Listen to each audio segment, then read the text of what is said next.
그가 나를 데리고 바깥들에 들어가니 뜰 삼면에 박석 깔린 땅이 있고 그 박석 깔린 땅 위에 여러 방이 있는데 모두 30이며 그 박석 깔린 땅의 위치는 각 문간의 좌우편인데 그 너비가 문간 길이와 같으니 이는 아래 박석 땅이며 그가 아래 문간 앞에서부터 안뜰 바깥 문간 앞까지 측량하니 그 너비가 100척이며 동쪽과 북쪽이 같더라. 오늘 우리가 함께 읽은 에스겔 40장 17절로 19절에 있는 말씀은 성전에 있는 바깥들에 대한 언급이 되겠습니다. 우리가 에스겔의 환상 이야기 40장부터 48장까지 이야기를 통해서 보게 되면 에스겔의 성전에는 안쪽들과 바깥들 두 개의 뜰로 구성이 되어 있습니다.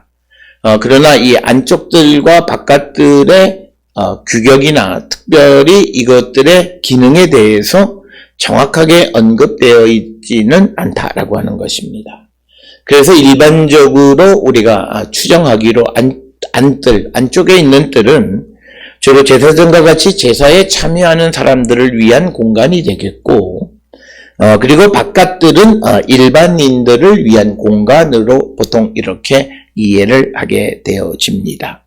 특별히 오늘 우리가 이제 읽은 이 바깥들이라고 하는 것은 이제 제2성전 시대, 특히 신약 시대 때의 성전에 있는 아마도 여인의 뜰과 같은 곳으로 우리가 이해되어지고, 오늘 주시는 이 본문의 말씀을 통해서 보게 되면 아마도 이 바깥들은 아마도 레위인들을 위한 공간으로 사용되어진 것을 우리가 추정할 수 있습니다.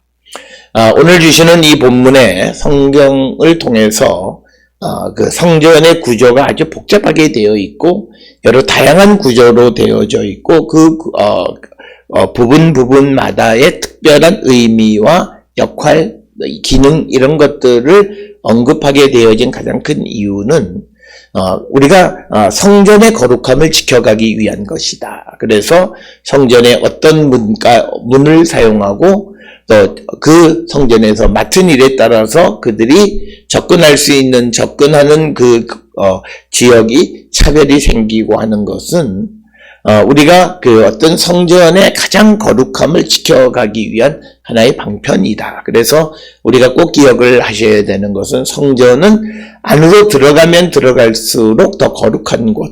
그래서 성전의 문을 통해서 바깥들을 통해서 안뜰로 가서 그 다음에 이제 성소 안에 들어가면 이제 그 성소 안에서도 제일 안에 있는 지성소가 가장 거룩한 것이다 라고 하는 것이고, 그리고 이제 성전에서 일하는 사람들도 일반인이 있고 레위인이 있고 제사장이 있고 제사장 중에서도 대제사장이 있어서 일반 제사장과 대제사장이 들어가는 공간에 차별을 두는 가장 큰 이유는 성전의 거룩함을 지켜가기 위한 것이고, 성전이라고 하는 것이 기본적으로 하나님의 거처라고 하는 그런 공간, 그런 의미가 성경에 기록되어 있어서 그래서 그 거룩함을 지켜가기 위해서 세부적인 어떤 구조와 그리고 그 구조 속에서 역할을 담당하는 자들이 어떤 역할을 하는가 이렇게 기록이 되어 있다라고 하는 것을 우리가 염두에 두고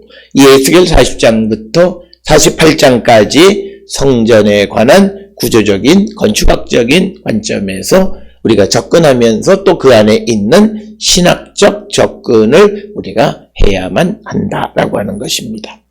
자, 오늘 주시는 본문 17절에 보면 그가 나를 데리고 바깥들에 들어가니 뜰 삼면에 박석 깔린 땅이 있고, 그러니까 뭐냐면 박석이 깔렸다라고 하는 페이브먼트, 그러니까 그 뜰에 들어가니까 거기에 돌이 깔려 있는 곳이 있고 그 박석 깔린 땅 위에 여러 방이 있는데 모두 30개의 방이 있었다. 이렇게 기록이 되어져 있습니다.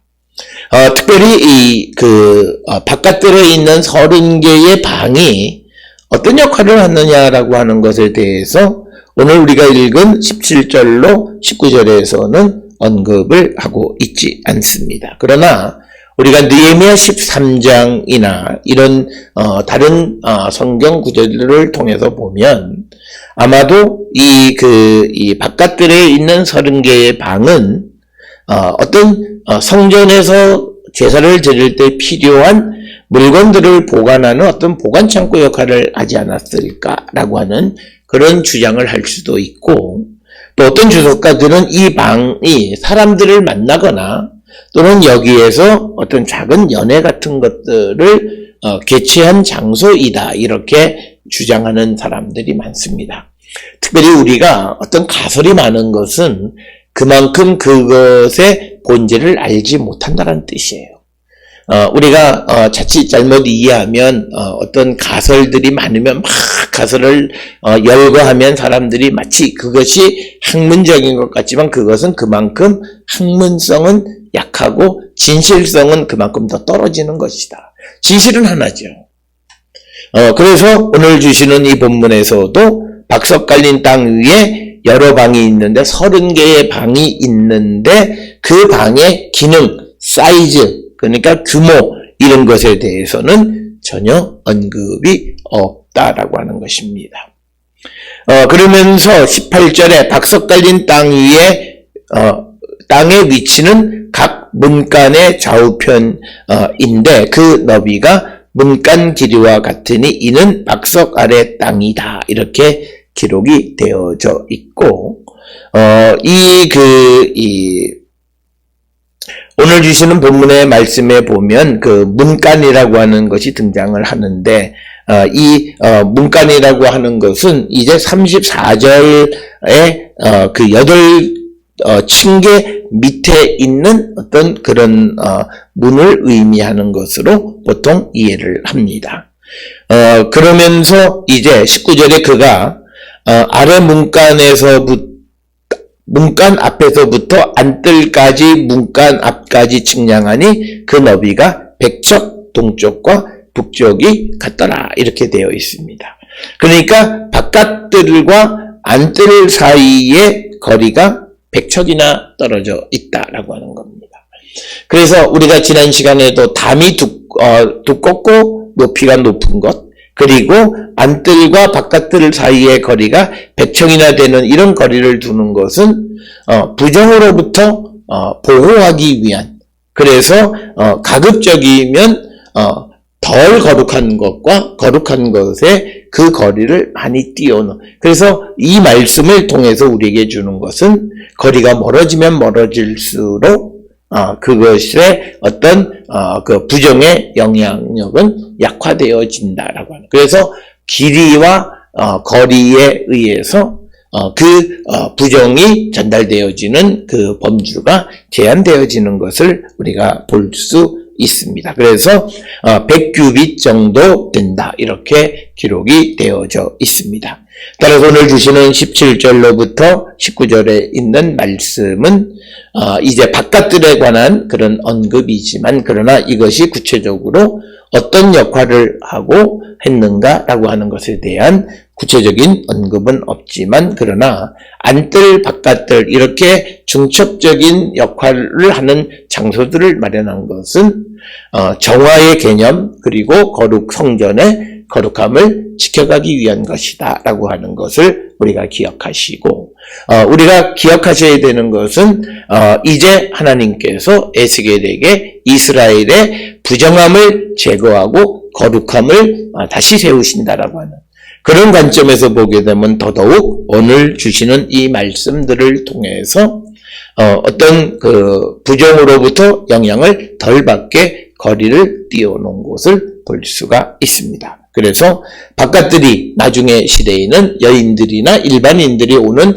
이방인의 뜰과 같은 그런 역할을 했었겠지만, 그러나 이것의 근본적인 목적은 성전의 거룩함을 지켜가기 위한 것이었다라고 하는 것을 기억하시면 되겠습니다. 그래서 우리도 우리 자신의 거룩함을 지켜가는, 그래서 거리를 둘 줄 아는 그런 삶을 살아가는 자들이 될 수 있기를 주의 이름으로 축원합니다.